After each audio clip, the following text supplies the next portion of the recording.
안녕하십니까? 노동조합에서 인사드립니다.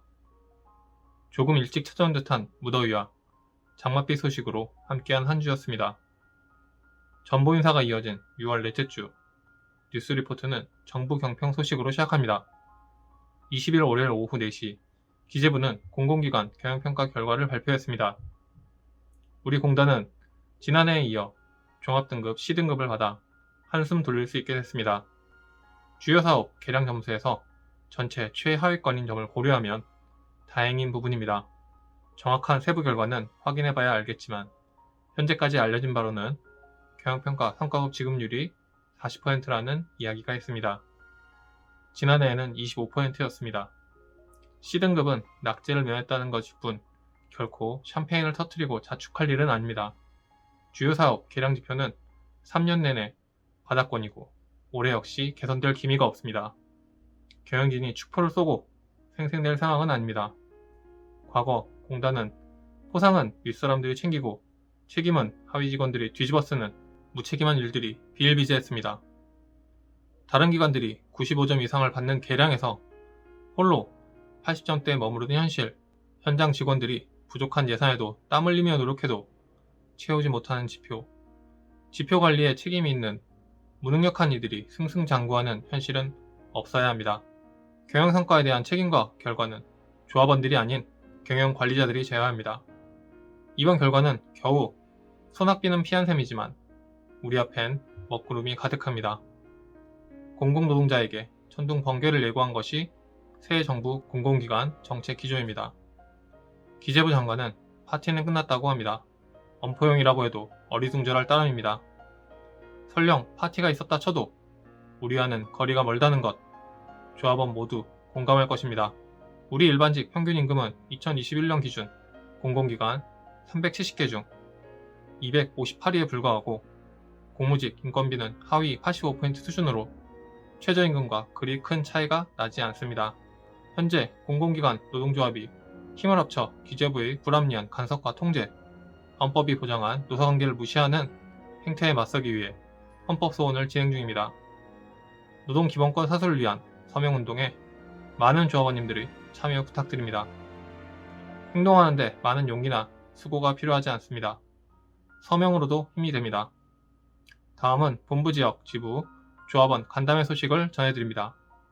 지난주 금요일 기획운영지부 조합원 간담회에 이어 이번 주 수요일에는 국제인력지부 조합원 만남의 시간이 있었습니다. 본부지역 조합원들 역시 가장 큰 관심사는 승진 전보 인사와 사택 지원 문제, 체육시설 등 직원 복지 이슈들이었습니다. 사택 문제는 현재 노사관계에서 가장 첨예한 사안입니다. 순환전보제의 뒷면에 주거 통근 지원이 있어야 함은 당연한 것으로 이는 일반 상식의 문제입니다. 2016년도 감사원은 퇴직급여 충당금을 활용한 임차주택 지원을 문제 삼았고 사측은 당시 총 56곳, 인원기준 120명의 숙소를 올해 말까지 없앤다 예고했습니다. 다만 여기에 울산 폴리텍 사택 40곳과 임원공간 5곳은 해당되지 않습니다. 다른 공공기관 중에는 전보시 가족도 함께 지낼 아파트를 제공하는 곳도 있습니다. 왜 우리 기관은 다른 기관들은 다 있는 최소한의 순환근무자용 사택도 없을까요? 감사원은 사택 여부를 문제 삼은 것은 아닙니다. 퇴출금을 사택 지원에 쓰지 말라고 한 것입니다. 단순하면 결국 사택 또는 복지기금을 확보치 못한 탓입니다. 사측은 퇴출금으로 직원들에게 이자를 받고 빌려주겠다 합니다. 순환전보로 집을 떠나거나 왕복 100km를 통근해야 하는 것도 힘든데 숙소 통근 지원은 그나마 있던 것도 없애면서 이자까지 내며 돈을 빌려야 한다? 100번 양보해 어쩔 수 없는 사정을 이해한다 손 치면 최소한 전보가 공정한 원칙에 의해 모두에게 공평하게 이루어져야 합니다. 사적 친분 여부가 관여해선 안됩니다. 순환전보가 불가피하고 그 지원이 현실적으로 한계가 있다면 전보에 대해서는 최소한 노동조합의 의견은 들어야 하지 않을까요? 조합의 요구는 그게 전부입니다. 마지막으로 하반기 조합 복지 신청 관련 안내드립니다.